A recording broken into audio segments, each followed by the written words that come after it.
Ассалаумағалейкум. Дос-жаран, туыс-туған, қалайсыңдар? Қалайсыздар? Айтарым бір тағы. Биология туралы. Медицинаның биологиясы туралы. Медицинаның биологиясы кішкене адам сойы туралы қате кеткен. Мысалы, маньяктар мен хирургтар бірдей екендігін ешкім айтқан жоқ әлі. Екеуі де кісі сойып тастаған.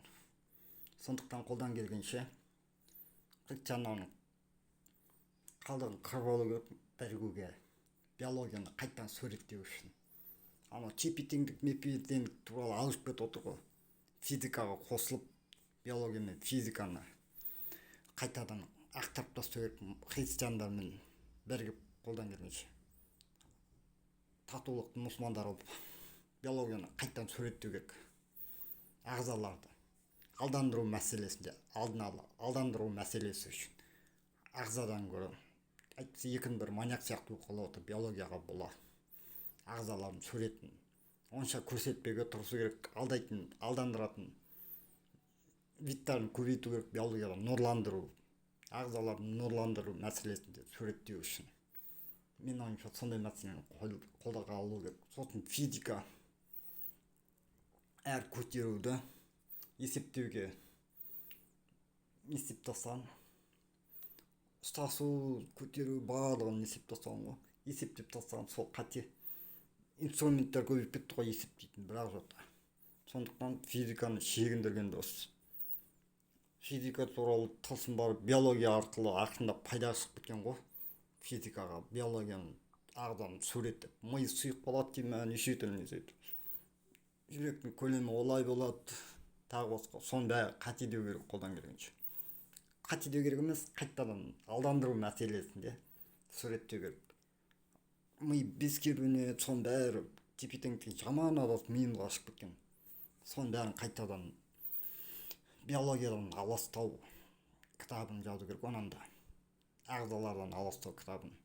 Биологияны ағзалардан асылау мен қолымнан келеді, қолдан келгенше көреміз енді. Ол аластау, осыдан да мағлұмат алып, бір хакер-макерлер аластау болып,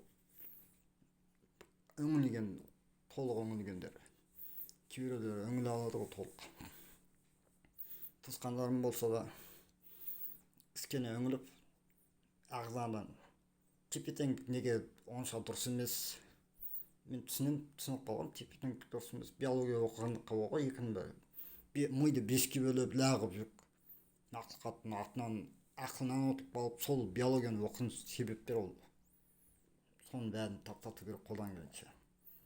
Ағза туралы бір аластау кітабы керек ағзадан. Білмеймін оны қалай үйлестіру керек. Сосын анау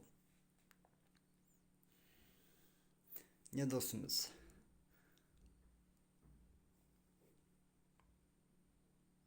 Ғаламшарлар туралы мағлұмат дұрысымыз. Инопланетяндар өтірік, ол фантастика жай көп болса. Шын ол инопланетян жоқ, фантастика ол. Оны білем.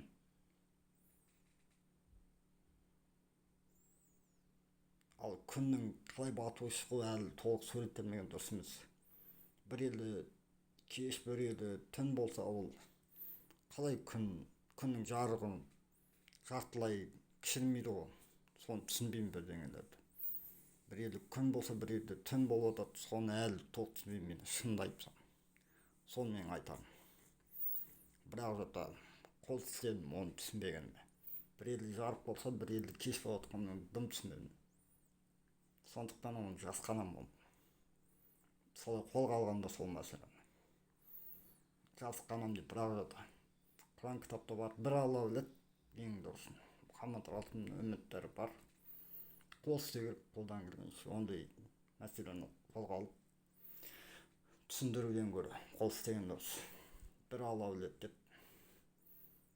мақұлыққа тарса тыныш жүрген артық. Білмейтіні білмей, адам болса адам болып өліп қалып, сондай амалдар дұрыс. Ағзаны аластаған дұрыс қолдан келгенше. Сосын диагнозды қазақша ағзаң анды деуге болады. Ағзаң анды. Сол кезде кек қалады да, операция туралы, сұрау туралы медицинаға. Сосын денсаулықтың денсаулық жоқтығы туралы мағлұмат керек қабірдің басына. Жаназалардың денсаулық жоқ барлығы туралы, денсаулық қандай болғандығы туралы мағлұмат керек. Олсыз болмайды. Медицинаның мінезі құтылған. Жаназаға денсаулық туралы мағлұмат болсын, жұрттың бәрі бірдей болсын, қатар болсын. Бірақ медицинаныкілерді айтады ғой, мен мәңгілік медицинаға емеспін деп. Бірақ басып қалушылар бар ғой, кейбір жай медицинанікі болды да толық құртады. Солар дұрыс емес. Мен айтарым осы. Ассалаумағалейкум. Анау жаназа қабірдің басына мағлұмат, аты жөн, фотода салғандар көп болса, сосын анау мед документін салу керек. Жаназаныкілерін. Андай скрыто дейме, сондай жасалса, сол мағлұматтың бәрін жасау керек. Сол кезде кішкене қабірді уайымдау болады да, әйтпесе қабір басамыз, қайтыс болды дейміз, қайтадан кіреміз. Сол өңіліп, документке өңіліп, мағлұматқа өңіліп, тарих сияқты ғой сол мағлұмат. Медсправканы қабірдің басына қойып тастау керек. Көктасқа документ істейін деп отыр ғой. Мен білуімше. Соған медсправкасын қой керек. Сол медсправкаға үңілудің өзі жарап отыр, қолдан келгенше. Сол да жарайды. Қабірдің басына барам, қиын. Қабірдің басына ғибадат ал, Мұхаммед пайғамбардың хадистарын амал еткім келеді. Білмеймін, бірдеңе дұрыс емес. Осы менің білетін қабірдің басы туралы дұрыстауым келсе. Медсправканы көктасқа қойып тастау керек. Қосымша мағлұматтармен қоса. Сол менікі. Бәрі дұрыс былай. Сосын айшық ембіленіс дұрыс емес шығар мұсылмандар. Оны білмеймін енді. Менікі осы айтын қосымша. Христиандармен бірігіп, дінаралық қатынас қылып, анау биология суретін қайтадан өңілу керек. Тепе-теңдікке қабаттасам екен. Тепе-теңдікке қабаттаспау үшін балаларға биологияны қалай көрсету керек? Детсадқа биологияны, ағзаның суретін қайтадан аластауға суреттеу керек. Қолдан келген сондай бірдеңе керек. Аластау туралы ағзаның суретін. Аластау мағынасы керек болып отыр. Шын биологияны сойғанда маньяк сияқты болып қалғандар ұшыраған ғой жарайында. Бірақ еңбегісі келген шығар шынында да. Маньяктар жарайды ұшыраған шығар ол. Кейбіреулер биология қарсылары да болуы мүмкін маньяктардың арасында. Сондықтан білмеймін енді. Түрмеге ұшырағандар жұмбақ болып қалып отыр ғой. Өмір неше түрлі болып кетті. Түрмедегілерді құтқарғандар. 4 қаңтарда сол жұмыста алмай туралы неше түрлі болды ғой. Олардың ақтаулы ақысы бар. Осының бәрі дұрыс емес. Жаңағы ұят туралы емес. Құраншылық туралы дұрыс болмады ғой. Құраншылар жұмыс іздеуін ұқпайды да мешітке кіргізіледі. Құртады барады.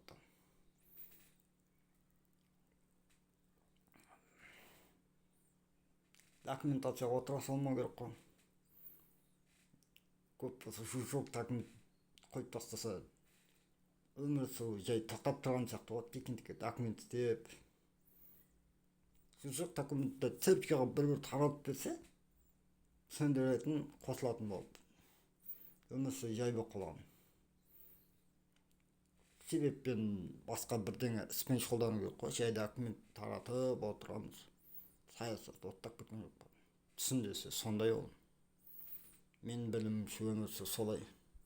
Негізі себеппен қимылдау керек. Сол биологияны дұрыстап қою керек. Ағзаны онша көрсет. Маньяк сияқты болып қалды анау. Хирургтар нұрланғысы келе ме? Хирургтар шапқылап жүріп психпанist. Дінардан нұрланғысы келе маньяк болып қалған адам деп. Сондай бірдеңелер болады ғой. Сондай амалдар шын бар шығар көп болса. Шын ғой енді. Басқа не сақалды адам нұрланғысы келеді. Маньяк болып қалған одан басқа не істейді. Қарапайымша өмір сүру солай негізінде. Хирург маньяк сияқты болып қалған үшін сақалдыға қарап тұру керек шығар. Араласып, сәлем беріп, айтса құтылады ғой, бітіп кетеді. Біреуді сойған оймен ағза туралы ақша ағза бола берсе бітіп кетеді ғой оларда. Сақалдылардың да ақысы бар. Сәлемден түзу болса, бір-бірінде дұрыстап жүріп тұрып отырса, бір-бірін дұрыстап. Сол бір-бірін осылай қарауға болмайды ма қосымшасында. Менікі осы. Ассалаумағалейкум.